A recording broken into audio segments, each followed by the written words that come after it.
the 7 Princess Royals of the United Kingdom.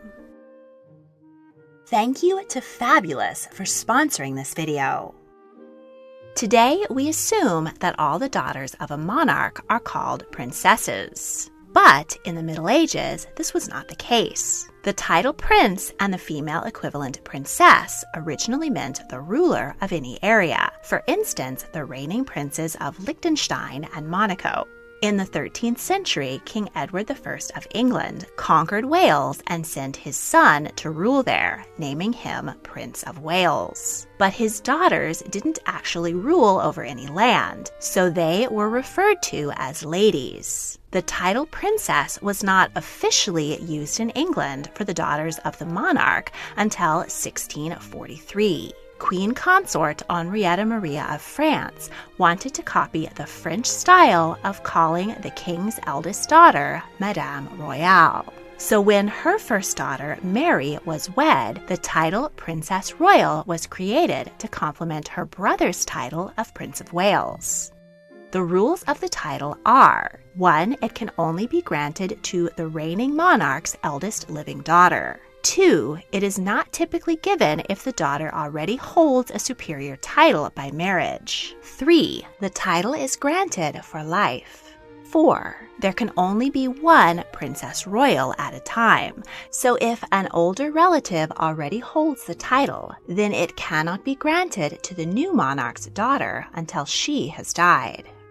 There have been 7 women who have held the title of Princess Royal: Mary, Anne, Charlotte, Victoria, Louise, Mary, and Anne. Let's meet them and see how the lives and roles of a Princess Royal have evolved over 400 years.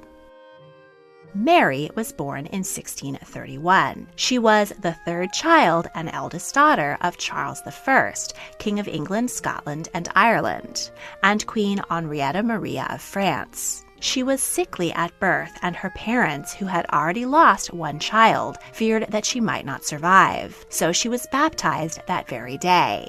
Mary was educated alongside her 6 surviving siblings. She was noted for her grace, beauty, manners, and dancing, but she did not exceed academically. Her mother wanted to convert her to Catholicism and even brought a Catholic girl to the nursery to befriend her, but her father put a stop to this. The king wanted to wed his daughter to Balthazar Charles, heir to King Philip IV of Spain. But the princess would have had to convert to Catholicism, and the English wouldn't stand for that. At the age of 10, Mary was wed to 15-year-old William, the future Prince of Orange. As the ceremony was Protestant, her mother was not allowed to attend. As a wedding present, the queen persuaded her husband to create for Mary the title of Princess Royal, after the French title Madame Royale. The marriage between the 2 children was in name only. The groom returned to the Netherlands, and the bride was expected to remain with her family until her late teens. Meanwhile, King Charles I was in conflict with Parliament over his illegal taxation of the people.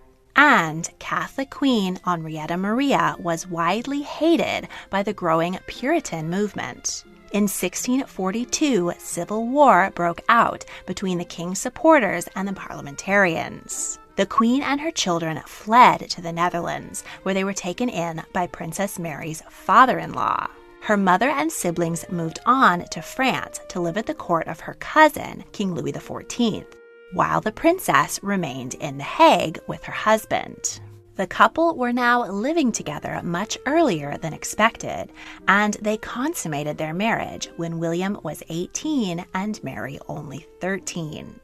Mary was a hit at the Dutch court. She gave audiences, met with foreign ambassadors, and performed her royal duties with a dignity and grace astonishing for her age. In 1647, Prince Frederick Henry of Orange died, and William and Mary were declared Prince and Princess of Orange. Later that year, the 16-year-old princess suffered a miscarriage. She followed closely news of her father, who was embroiled in war back in England. She wrote him frequently, begging him to flee to safety in the Netherlands, but he refused to leave his kingdom. In 1649, King Charles was captured by the parliamentarians and beheaded. The English monarchy was abolished, and Puritan General Oliver Cromwell took over the country as Lord Protector. Mary helped many royalists escape England. She became pregnant again, but shortly before the baby was due, her husband contracted smallpox and died at the age of 24. 8 days later, on her 19th birthday, Mary gave birth to a son. The newborn prince's cradle was draped with black cloth. Mary and her mother-in-law argued over what to name him. Mary wanted to call him Charles after her father, but Amelia insisted on William. Amelia won that argument and continued to fight with her daughter-in-law over the prince's custody and upbringing. Mary was not popular with the Dutch, who were keen to ally with Oliver Cromwell. She was forced to flee court and went to France often to visit her siblings. There she received several marriage proposals and may have taken a few lovers. In 1660, the English Parliament decided that they had had enough of being a republic. They restored the monarchy and invited Mary's brother back as King Charles II.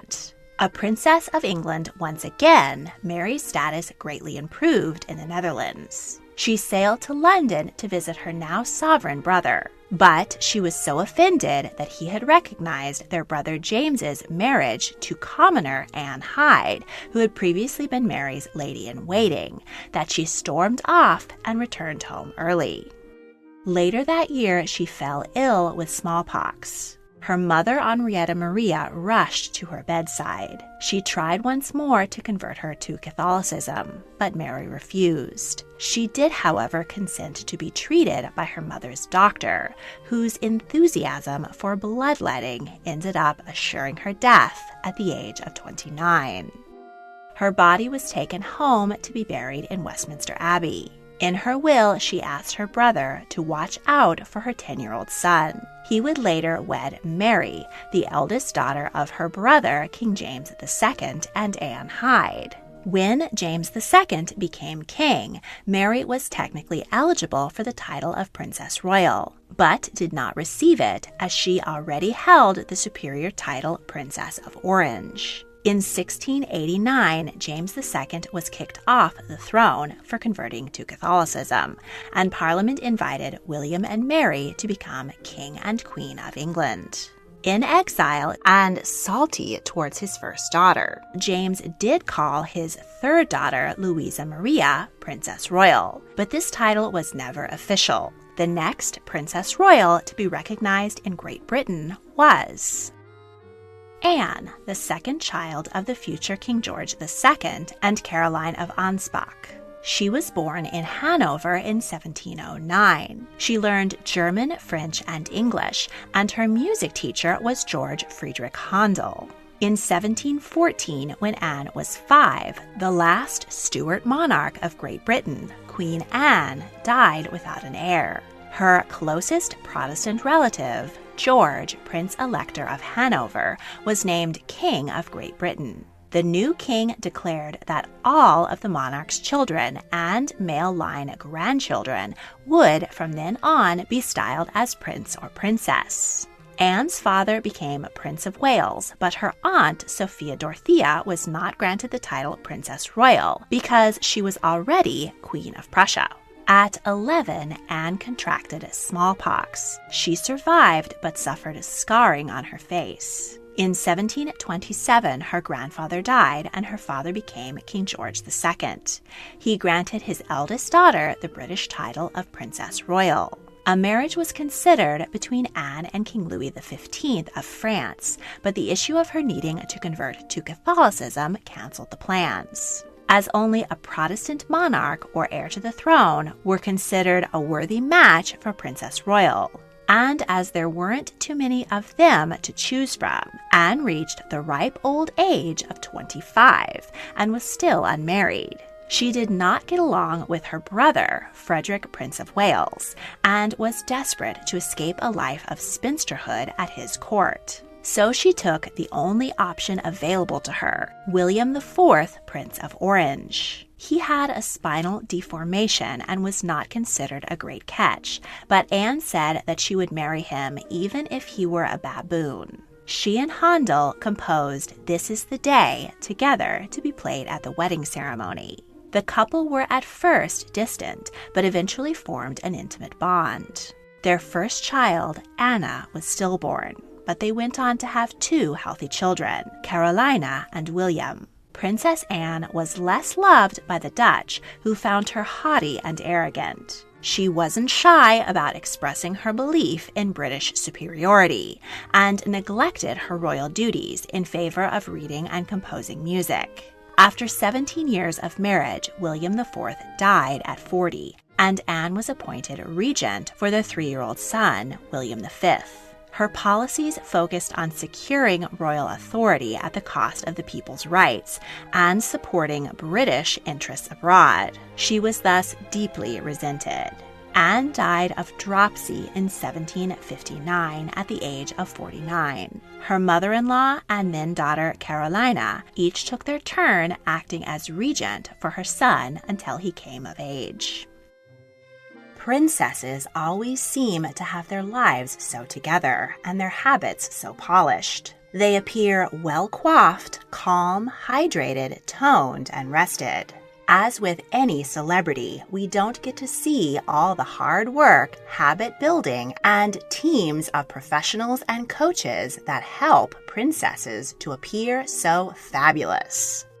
If you'd like to improve your motivation, fitness, mental health, and other personal habits, then try Fabulous, the #1 self-care app to help you build better habits and achieve your goals. The award-winning app was born at Duke University and is run by a team of behavioral economists. It uses scientifically proven strategies to break down healthy habits into very small tasks that you can easily achieve each day.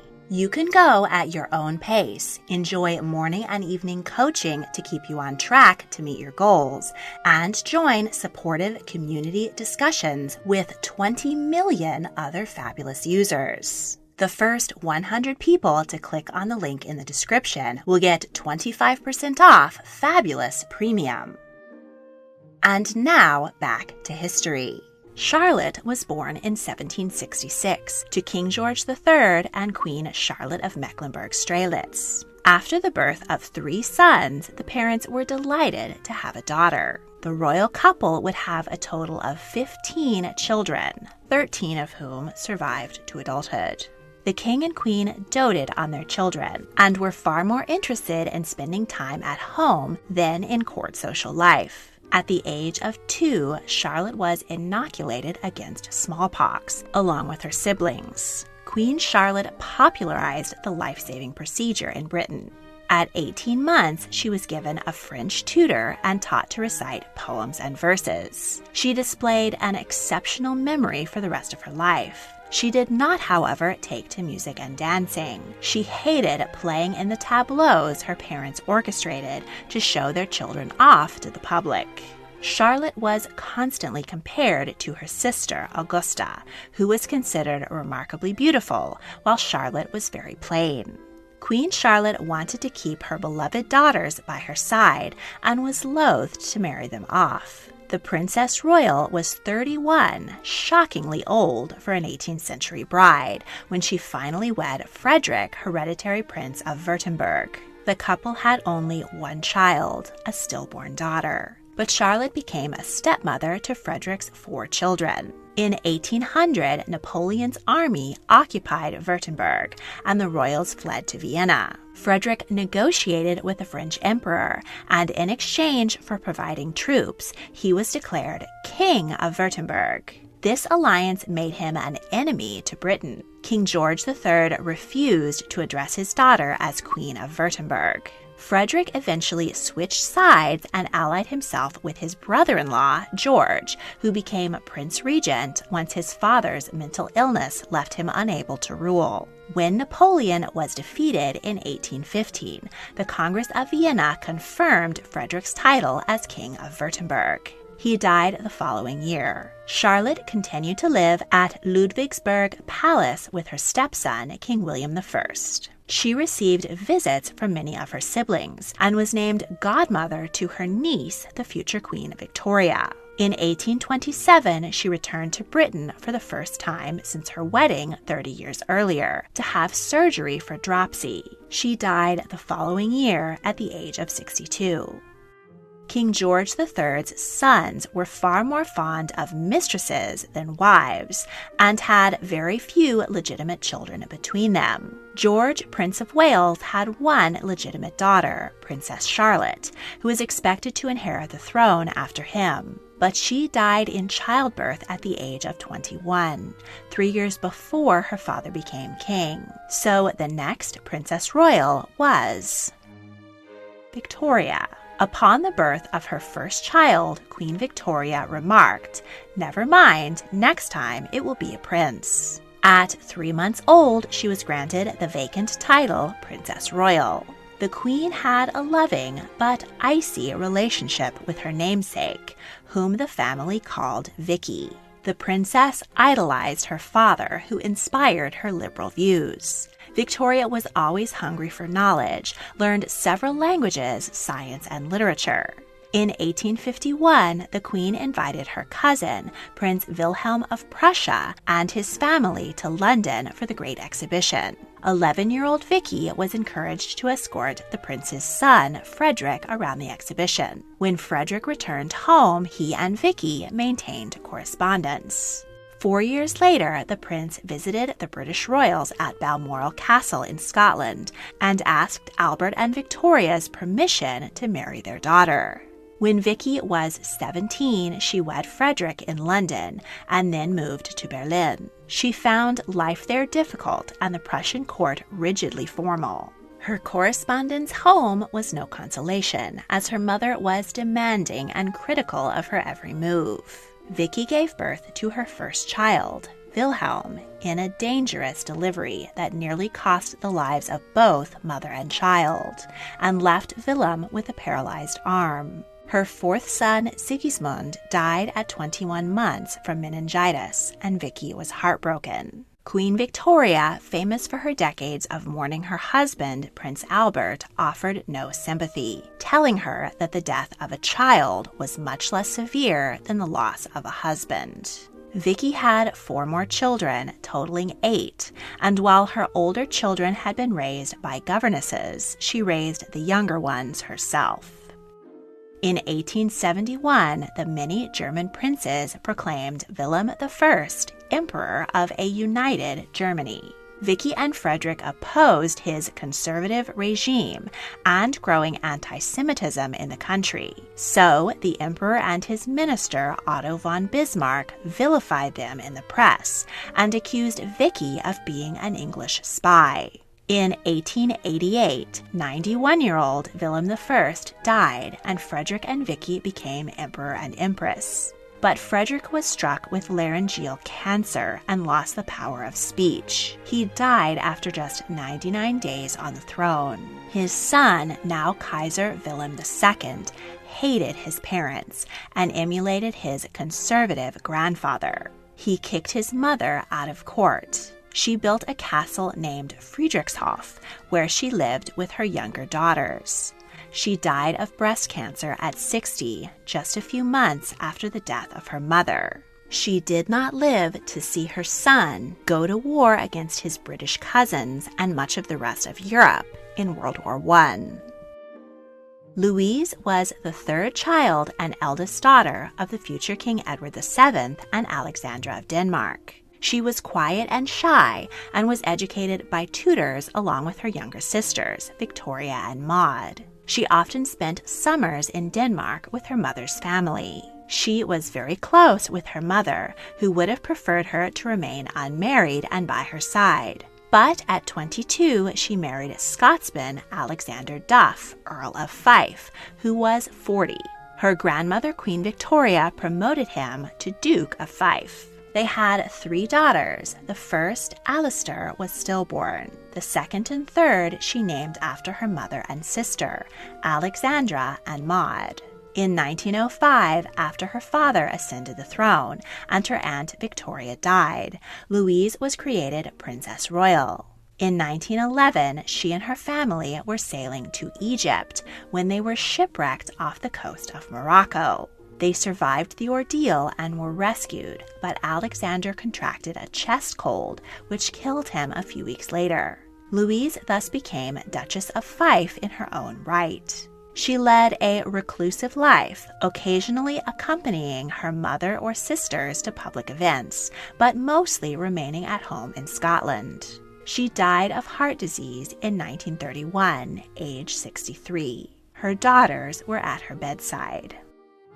Mary was born in 1897, the only daughter of the future King George V and Mary of Teck. She was fluent in German and French and developed a great love of horses. As the only sister among 5 brothers, she took to athleticism rather than dressing up.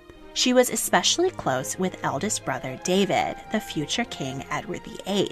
During World War I, teenage Mary visited wounded soldiers with her mother. She began the Princess Mary's Christmas Gift Fund, which provided 2.5 million boxes filled with cigarettes and candy for soldiers on Christmas Day. She took an active role in promoting the Girl Guides, the Voluntary Aid Detachment, and the Land Girls. She was shy and overprotected. Her playboy brother David worried that their parents would never let her out long enough for a man to fall in love with her. But at 24, Mary became engaged to 39-year-old Henry Lascelles, heir to the Earl of Harwood. David was glad Mary was getting out of Buckhouse Prison, but thought her groom was too old and ugly for her. But he's rich, he added. I hope to God he makes her happy. Their wedding at Westminster Abbey was the first to be covered by fashion magazines, including Vogue. Her appearance on the balcony of Buckingham Palace attracted a massive crowd. The princess gave her wedding gift of £10,000 to the Girl Guides for the purchase of Foxlease Estate, which remains their retreat to this day. Mary and Henry had 2 sons, George and Gerald. She thrived on their country estate in Yorkshire. She enjoyed managing the family farm and became an expert in cattle breeding. When her aunt, Louise, died in 1931, Mary was granted the title Princess Royal. In 1936, her father died, and her brother David became King Edward VIII. But he abdicated 11 months later to marry American divorcee Wallis Simpson. She supported him through the abdication crisis and went to visit him while the rest of the family shunned him. She did not attend her niece Princess Elizabeth's wedding, claiming ill health, but really she was upset that David had not been invited. During World War II, Mary was appointed the chief controller of the Women's Royal Army Corps and traveled the country visiting units and boosting morale. She was appointed Air Chief Commander of Princess Mary's Royal Air Force Nursing Service and received the honorary rank of General in the British Army. Henry died in 1947, and Mary lived at Harwood House with her son, now the 7th Earl of Harwood, and helped to raise her grandchildren. She represented her niece, Queen Elizabeth, in Trinidad and Tobago in 1962, and at the independence celebrations of Zambia in 1964. The following year, while out walking with her son and grandchildren, Mary suffered a fatal heart attack and died at the age of 67. She was buried at the Harwood House estate with her husband. Though Elizabeth was the eldest daughter of King George VI, she was never called Princess Royal because her Aunt Mary held the title until well after she became queen. Anne, the only daughter of the future Queen Elizabeth II and Prince Philip, was born in 1950. Anne's nanny described her as temperamental, never still, often up to mischief, very intelligent, and not as easily led as Charles. Despite their differences, Charles and Anne were close. She was the leader and bossed him around. She was very much like her father, and it was said that Anne was the son Philip had always wanted. When she was 9, a special brownie pack of girl guides was formed at Buckingham Palace so that she could socialize with other girls and follow in the footsteps of her Aunt Mary. She was outgoing and got along well at boarding school, where she was the only girl to have pocket money left at the end of term. Anne, not particularly academic, was uninterested in attending university and jumped right into a career as a working royal. She accompanied her parents on a trip to Australia and her brother to North America. At 21, she won the European Equestrian Championship and was voted BBC Sports Personality of the Year. 2 years later, she married fellow equestrian Captain Mark Phillips. The Queen offered Mark an earldom, but the couple declined as they didn't want to burden their children with the title. The newlyweds were returning to Buckingham Palace from a charity event when a gunman blocked their car and began firing at them, shooting their bodyguard, driver, and a nearby journalist. The gunman shrieked that he would kidnap the princess and hold her ransom for £3 million. He tried to get her out of the car, but she responded, "Not bloody likely," and locked the doors. Police arrived and the gunman gave chase, but was captured and everyone involved recovered. In 1976, Anne competed in the Olympic Games in Montreal. She had 2 children, Peter and Zara. The princess has taken numerous trips to Africa in support of Save the Children, but she was never able to endear herself to the press. In the 1980s, her new sisters-in-law, Diana and Fergie, quickly eclipsed her in popularity. Unruffled, Anne continued her tenacious work. In 1990, she became the first British royal to visit Russia since the fall of the Romanov dynasty in 1917. But her marriage was falling apart. During a visit to New Zealand, Mark had a one-night stand which produced a daughter, Felicity Wade. Mark denied the child was his and refused to pay support until her mother took him to court. Private love letters to Anne from the Queen's equerry, Thomas Lawrence, were printed in the paper. Anne and Mark divorced in 1992, and Anne quietly married Timothy Lawrence. The Princess Royal is patron to more than 200 charities and does between 350 and 500 public appearances each year, more than any other member of the royal family, including her mother. Anne will hold the title of Princess Royal until her death, at which time, if Prince William is king, it will most likely go to his daughter, Princess Charlotte. If you enjoyed this video, please like, subscribe, comment your thoughts, and check out my other royal history videos. If you really want to help, please consider supporting me on Patreon. A link is in the description. Thank you for watching.